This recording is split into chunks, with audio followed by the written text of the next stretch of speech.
জ্বালানি নিয়ে অসন্তোষ দুর্ভোগ বাড়ছে। ফিলিং স্টেশনে ঘন্টার পর ঘন্টা দীর্ঘ লাইনে দাঁড়িয়ে তেল নিতে হচ্ছে গ্রাহকদের।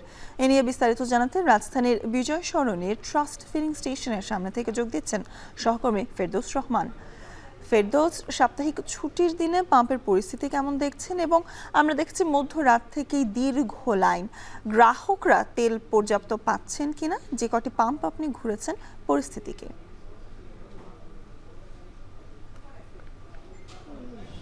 স্বর্ণা, আমি বিজয় সরণিতে রয়েছে ট্রাস্ট যে ফিলিং স্টেশনগুলো রয়েছে সেখানে সকালের পর থেকে বিভিন্ন ফিলিং স্টেশনে আমি ঘুরেছি, বিশেষ করে মতিঝিল, আসাদ গেট এবং শ্যামলীর ফিলিং স্টেশনগুলোতে। সেখানে গিয়ে যে চিত্র দেখতে পেয়েছি যে গ্রাহকদের দীর্ঘ লাইন, কিন্তু পাম্পগুলোতে তেল নেই বলছেন।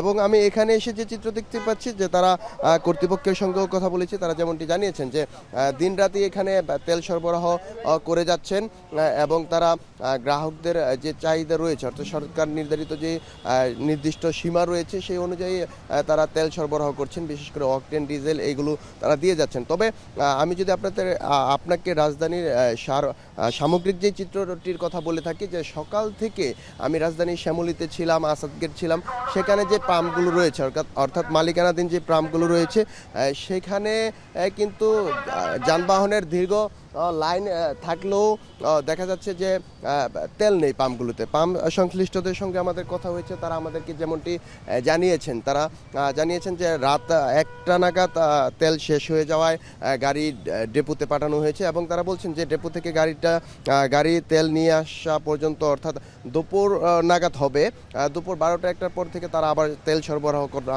শুরু করতে পারবে। তবে দীর্ঘ লাইনে দাঁড়িয়ে থাকা গ্রাহকরা আমাদেরকে যে তাদের ভোগান্তির কথা জানিয়েছেন, তারা আমাদেরকে বলেছেন কেউ 4 থেকে 5 ঘন্টা অপেক্ষায় রয়েছেন ফিলিং স্টেশনগুলোর সামনে, তবে তারা তেল পাচ্ছেন না তাদের চাহিদা অনুযায়ী।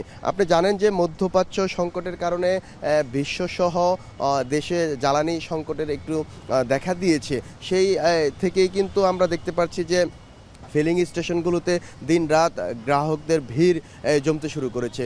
আমরা এইখানে এসে যে চিত্র দেখতে পেয়েছি যে সকাল 10টার পর থেকে এখানে গ্রাহকদের দীর্ঘ লাইন বাড়তে শুরু করে এবং তারা যেমনটি আমাদেরকে বলেছেন যে এখানে কিছুটা পর্যাপ্ত পরিমাণ তেল না পেলেও তারা যানবাহনে তেল পাচ্ছেন এই ট্রাস্ট যে ফিলিং স্টেশন রয়েছে সেনাবাহিনীর। তবে রাজধানীর অন্যান্য যে ফিলিং স্টেশনের চিত্র, সেখানে কিন্তু আমাদেরকে গ্রাহকরা বলেছেন যে তারা আসলে তাদের চাহিদা অনুযায়ী সেরকম তেল পাচ্ছেন না।